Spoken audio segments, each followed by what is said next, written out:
Unconditional love to all life everywhere. I'm Olo, Thoth, code in the cosmos, sending you heart, love, and energy.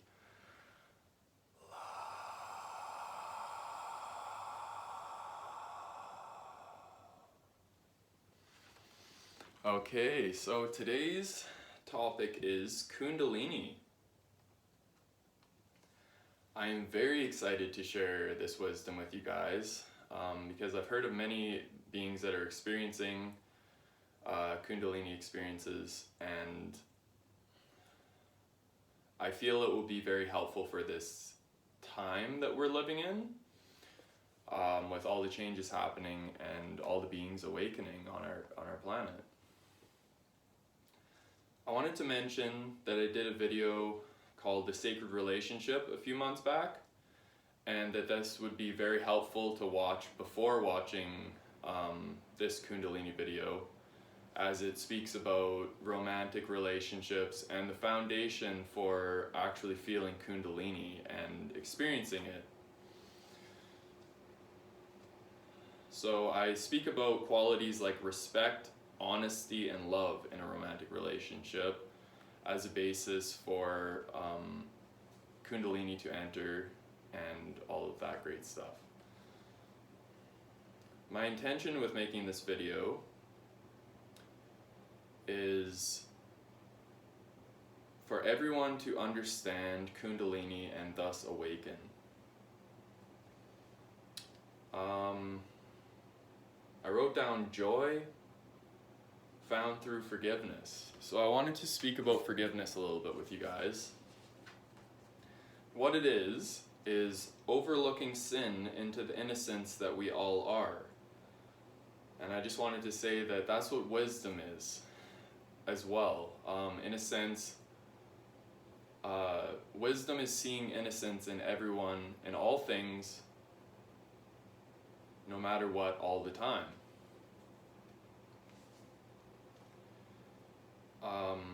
Forgiveness is also understanding the separation never occurred. So we're looking beyond sin and mistakes, looking beyond to the holiness that we all are in this holy instant.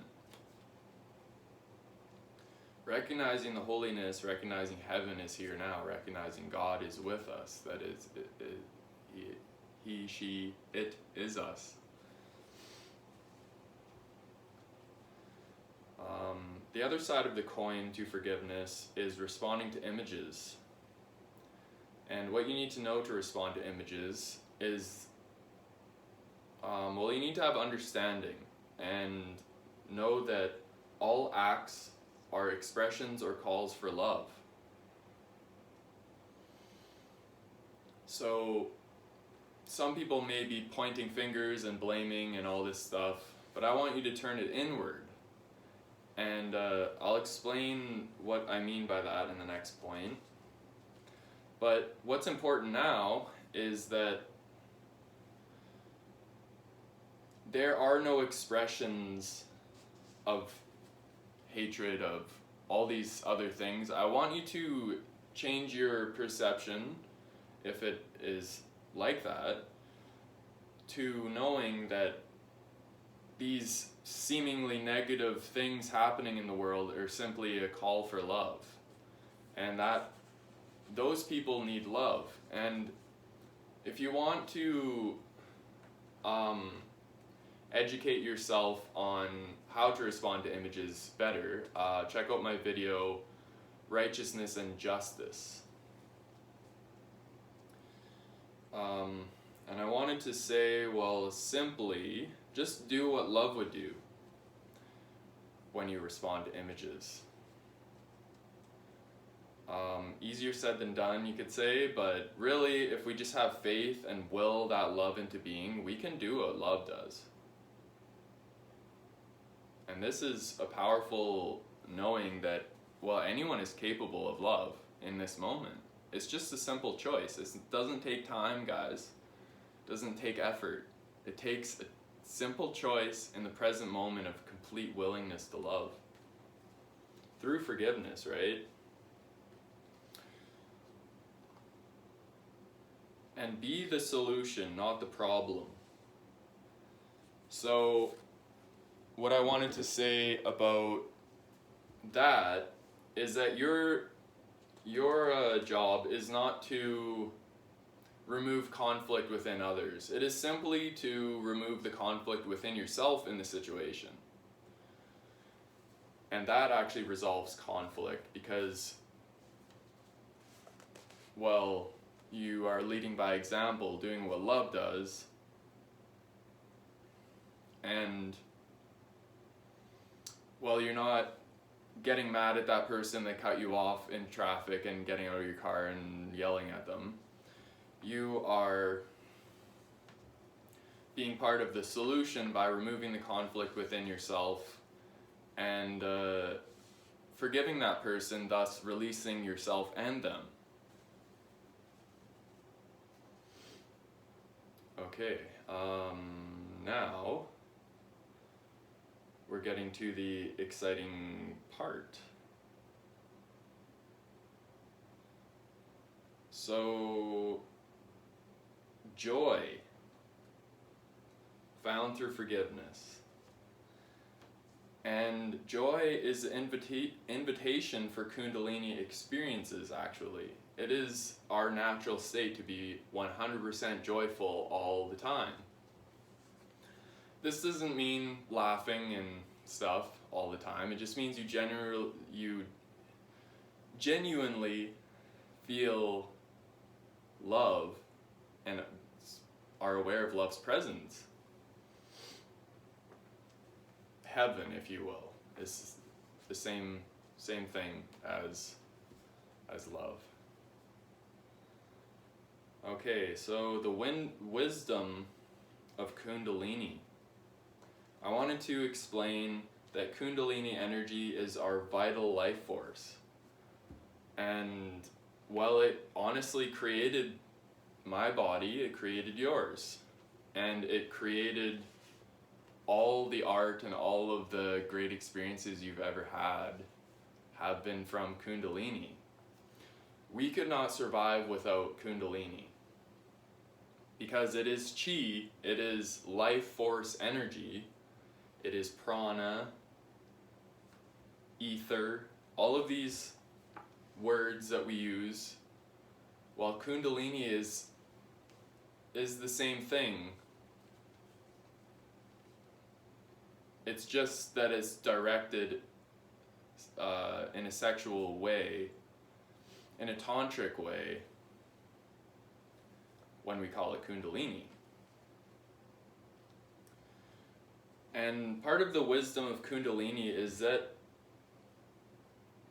it loves us unconditionally and loves through us unconditionally. Because it is literally a bridge to love. And it is a method to reach love. So unconditional love is felt when you feel Kundalini, because you are feeling the Kundalini, thus welcoming spirit within you.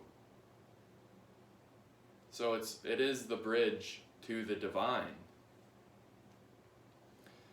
And when you accept to feel Kundalini, when you surrender to it, you generally will have spiritual experiences of the divine and experience that unconditional love that, well, you might have forgotten love, and it will always be there loving you, saying, you never left, love. You can only think that you did. You can only believe that you left love, but you have always been love. This is what forgiveness is to recognize these things, that we have always been love. And we've always loved unconditionally. also with the wisdom of Kundalini, Kundalini can guide us actually. So if you feel Kundalini at the base of your spine or in your sacral or somewhere, well, we can be very psychic with this energy. Anywhere that we place our awareness on through that Kundalini experience, that feeling, we can be psychic and see through this energy. And well, just for example, you could be halfway across the world having a Kundalini experience with someone, and this Kundalini is awakening your psychic abilities to know that that person is feeling it too, and you can become telepathic, you can become astral, you can become all of these expressions of love through the Kundalini. We are psychic beings, and the Kundalini actually opens our channel to our psychic abilities and gifts from all incarnations, from all the gifts of the Holy Spirit. So this is an exciting part. I am very excited to share this with you guys. I actually got this information about the Ankh from The Ancient Secret of the Flower of Life. But that sounds silly to say for Thoth, eh? Because really, when I was in the spirit world, I offered Drinvalo this wisdom about the Ankh and what it is for, and the most powerful use of the Ankh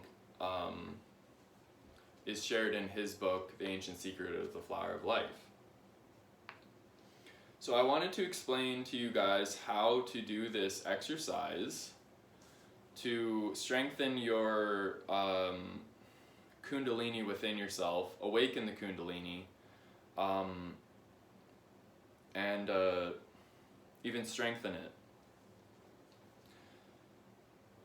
So there's an exercise that you do when having sex or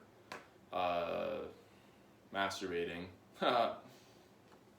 And what you basically do is when you're about to reach your peak, the climax, orgasm, you inhale 90% of your breath. So, and then you orgasm, and I just feel like I should be joyful right now talking about this. Then you orgasm, and when you normally orgasm, the Kundalini raises up the spine and plops out the top of your crown into the infinite, and it's sort of lost to you in a sense. But what you do when you Ankh is you take that 90% of your breath, inhale, and then when you orgasm, it raises up your spine, and you Ankh it with your intention out the backside of your heart chakra. When you do this, it Ankhs out the back of your heart chakra, around your head, and when it comes back to your heart, you inhale the last 10% of your breath. So you're taking a full 100% breath. So it's kind of like this. It's kind of like,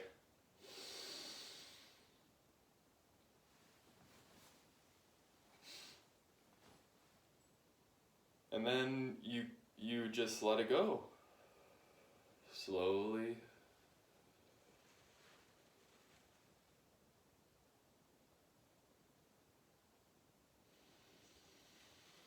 Then you can take a few deep breaths afterwards, and that will help integrate the energy. But this is very powerful because, well, the Ankh holds your sexual energy within yourself, and it's not wasted energy. So you can actually strengthen your Kundalini within yourself by doing this practice. And I know that it works by experience, I'll say. So next, I wanted to talk about creativity with Kundalini. So Kundalini is a very creative energy. It can literally create a human being or any life. All life everywhere is created from Kundalini, in fact. So,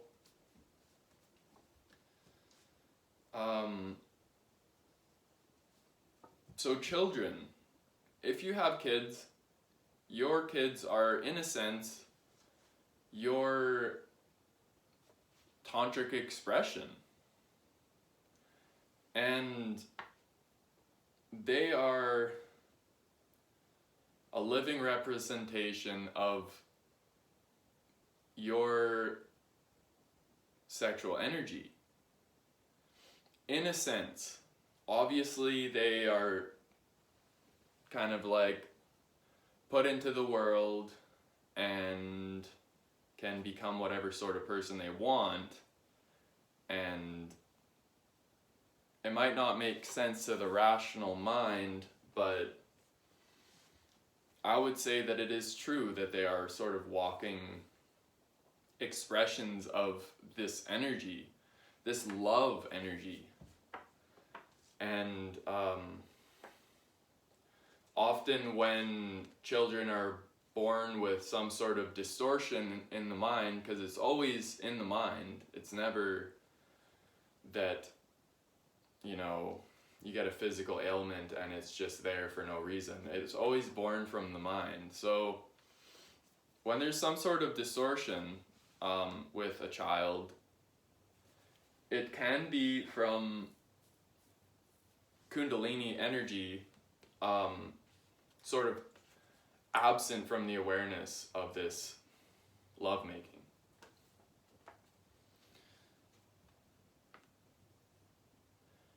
So I also wanted to talk about how Kundalini is creative through us. Well, if we have a Kundalini experience, say someone has a Kundalini awakening even, they will feel fully alive. Very, very fully alive. And this is because Kundalini is life force. And to strengthen our life force is to strengthen our longevity, our lifespan, and to deepen the quality of our lives.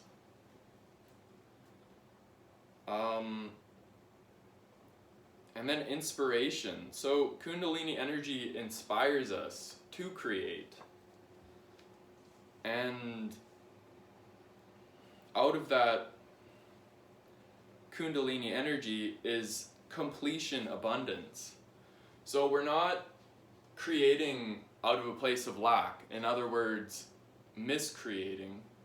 We are creating with spirit because we become aware of it through the Kundalini energies and experiences. And then the last point I wanted to, not quite last, let's not jump too far ahead. Sorry, I'm a little weird. Apparently this is the year of weird. That's what I was told by an astrologer today, so I'm excited because I'm weird and this is my happy place, so. Okay, next point. Awakening and becoming a clear channel. So, what happens to many beings on the spiritual path is they come to a point of peace and they have a Kundalini awakening. So this is when a very powerful Kundalini energy resides at the bottom of our spine and awakens and raises up our spine all the way to the top, and it's a full body orgasm, full mind orgasm. And what happens to people that have these experiences oftentimes is that they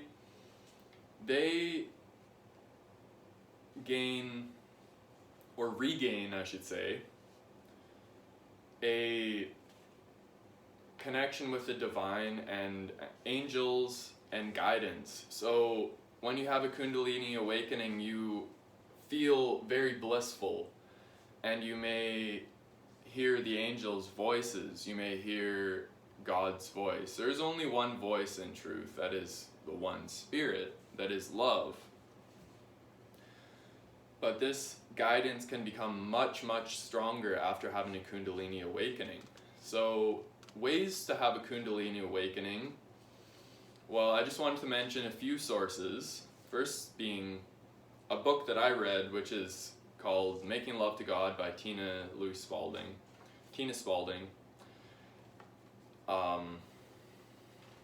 That was an amazing book. I'm very happy I read it, honestly. And then also Kundalini Yoga, of course. And just breath work alone is very powerful for awakening the Kundalini, as the breath is connected to the life force. And doing certain breath work exercises can awaken specifically the sexual energy.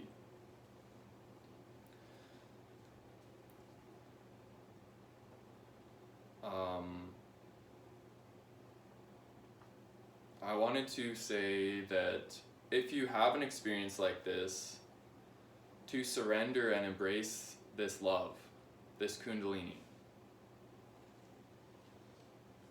Because, well, it won't happen if you're not ready. You won't have a Kundalini awakening if you're not ready. And, well, I'm not telling you guys what to do. I'm just saying that if you surrender and embrace the Kundalini, that it will deepen. The experience will deepen. So it really takes, like, from experience, I know it takes just relaxing and surrendering and intending to love and be loved. And in that completion, abundance is Kundalini energy. And, well, if you have a Kundalini experience, and you Ankh and all of these things, Kundalini Yoga, reading these books on Tantra, I feel that, well, it'll just keep growing and you'll become a very powerful creative being. So embrace and surrender to it. And then I wanted to talk about nirvana or enlightenment a little bit, and how even enlightened beings, well, of course enlightened beings have tantric connections. Beings like Jesus and Mary, or Thoth and Shisat, you know. Just for examples, there are many, but I just wanted to say that they have tantric relationships with each other. So it's not some trivial thing, you know, Kundalini energy. It's about transcending the body and seeing the holiness. Viewing sex as an energy, you know, as through the Holy Spirit, this love, rather than, you know, making it about the body and different things like that. So this is the end of my video. I just wanted to say that, well, we are all on the path to nirvana, to enlightenment, and I'm very excited to have been sharing this with you guys. I will be making another video on Kundalini. I'll just call it Kundalini 2. And it's going to be a little more in depth about the sexual distortions and about healthy sexuality. And the rest is a mystery, which is a good thing, right? You don't want to know everything about the future, right? So, this is the end of my video, and I hope you guys enjoyed this one and will enjoy the next one. Please watch the videos all the way through to help support me and my channel, and click subscribe if you love the video. Okay, unconditional love to all life everywhere. I am Thoth, and I love you all.